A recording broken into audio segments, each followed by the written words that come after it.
শ্রীমদ্ ভগবদ্গীতার প্রথম শ্লোকের ব্যাখ্যা। ধৃতরাষ্ট্র উবাচ ধর্মক্ষেত্রে কুরুক্ষেত্রে সমবেতা যুযুৎসবঃ মামকাঃ পাণ্ডবাশ্চৈব কিংকুর্বৎ সঞ্জয়। বাংলা অনুবাদ। ধৃতরাষ্ট্র বললেন, হে সঞ্জয়, ধর্মক্ষেত্র কুরুক্ষেত্রে যুদ্ধের জন্য একত্রিত আমার সন্তান এবং পাণ্ডবেরা কি করল। ব্যাখ্যা ও তাৎপর্য। এই শ্লোকটি কেবল গীতার সূচনা নয়, বরং সমগ্র গীতার গভীর দর্শনের একটি সূক্ষ্ম সংকেত বহন করে। এক, ধর্মক্ষেত্রে এটি শুধুমাত্র একটি ভৌগোলিক যুদ্ধক্ষেত্র নয়, বরং ধর্ম ও অধর্মের সংঘর্ষস্থল। এটি প্রতীকীভাবে মানব জীবনের সংকটময় মুহূর্তকেও নির্দেশ করে, যেখানে নৈতিকতা, কর্তব্য এবং আত্মিক প্রশ্ন একত্রে ওঠে। দুই, মামকাহা ও পাণ্ডবা।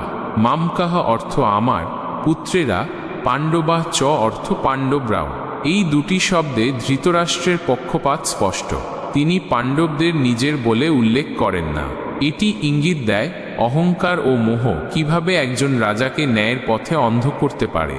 তিন, কিমকুর্বৎ, কি করল। ধৃতরাষ্ট্র এখানে উদ্বিগ্ন, সম্ভবত নিজের সন্তানদের নৈতিক অবস্থান নিয়েও শঙ্কিত। এ প্রশ্নের মধ্যে তার আত্মদ্বন্দ্ব ও অজানা আশঙ্কা লুকিয়ে আছে। মূল শিক্ষা ও দর্শন। গীতা কেবল একটি ধর্মগ্রন্থ নয়, এটি জীবনযুদ্ধের সংকট ও সমাধানের কাব্য। এই প্রথম শ্লোকেই নৈতিক সংকট, পক্ষপাত, ধর্ম বনাম অধর্ম, আত্মোপলব্ধি ও কৌশলগত বিচক্ষণতা সবকিছুর বীজ রোপণ করা হয়। এই শ্লোকটি বুঝিয়ে দেয় যে আমরা সকলেই জীবনের কোনো না কোনো ধর্মক্ষেত্রে অবস্থান করছি এবং প্রতিনিয়ত লড়াই করছি ন্যায় ও মায়ার মধ্যে।